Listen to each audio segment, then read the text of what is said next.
As a professional photojournalist, John Mosley is perhaps the artist in our exhibition whose work circulated most broadly and was seen by the most people. Mosley worked for the Philadelphia Tribune and for black newspapers and organizations up and down the East Coast. He was a portrait and event photographer for the Pyramid Club and for many other organizations. He was largely self-taught, but through his keen eye, he absorbed the lessons of photographers such as Robert Frank and Edward Steichen, applying modernist techniques to the social photojournalist's job to record current events. Mosley documented black life in Philadelphia from the late 1930s through the late 1960s, portraying the pursuits of ordinary Philadelphians, artists, athletes, celebrities, individuals of civic accomplishment, and the important events in the struggle for racial equality and the advancement of civil rights. Like many other modern photographers, Mosley adopted a high horizon line, rendering spaces abstract, as in this photograph taken at Chicken Bone Beach, the segregated black beach of Atlantic City. Or he fills his picture fields from top to bottom and edge to edge, creating a composition of packed energy. Here, Muhammad Ali is enveloped by a crush of people.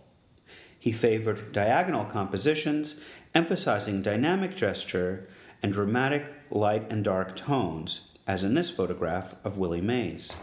He captures decisive moment, as in this action photograph of Jackie Robinson.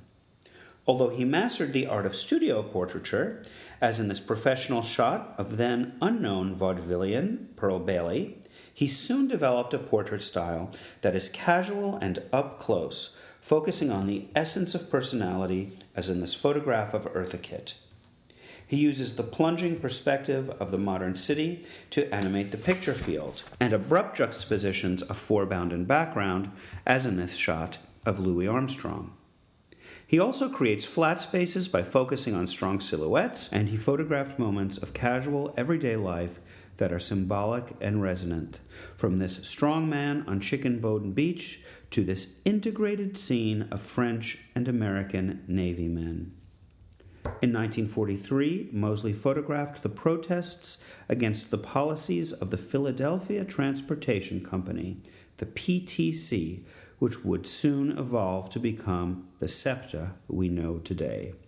The PTC had a policy against hiring black workers in the higher-paying jobs, such as motormen or conductors. In 1944, the federal courts ordered that the company change its policy. When 8 African Americans were finally promoted to the position of trolley car driver, over 6,000 white transit workers organized a strike that crippled the city of Philadelphia for 6 days. On August 3, 1944, President Roosevelt sent 5,000 U.S. Army troops to Philadelphia to operate buses and trolleys. By September, the first black trolley drivers were on duty in Philadelphia. For most black Philadelphians, this was the first time within memory that the federal government had taken aggressive action to defend their rights.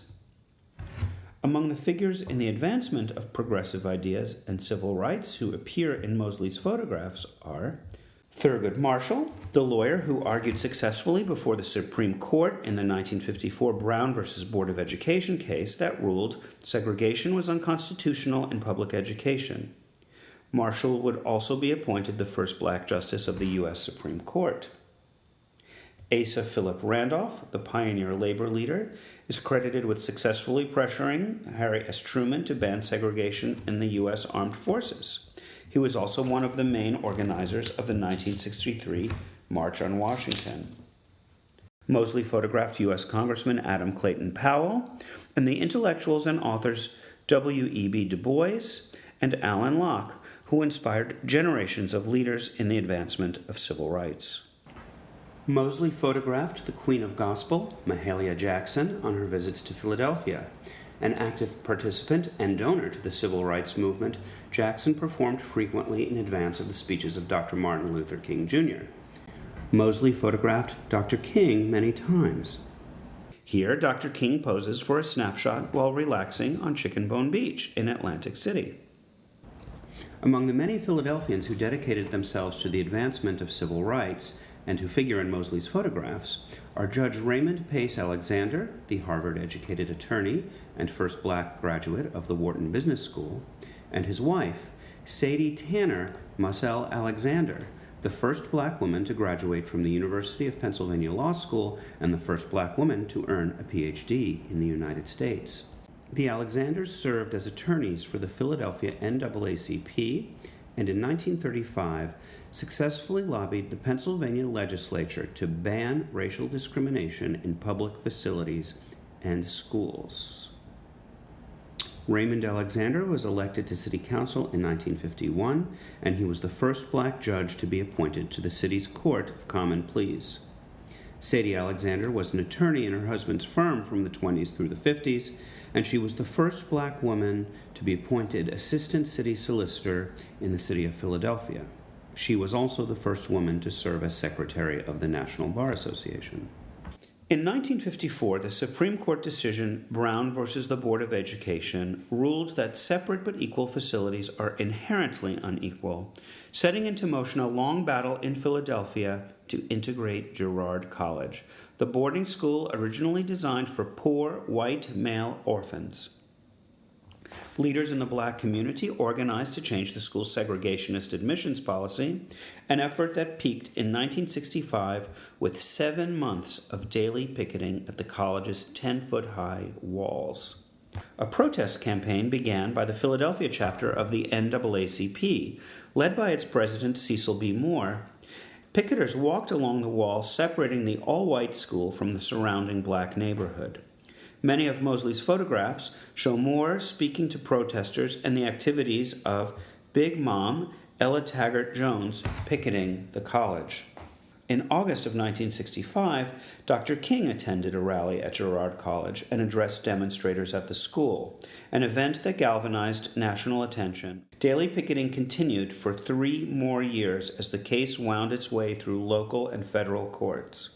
On May 20, 1968, a month after Dr. King was assassinated, the 15-year struggle to desegregate Girard College finally ended when the U.S. Supreme Court declined to hear an appeal of a lower court ruling that favored integration.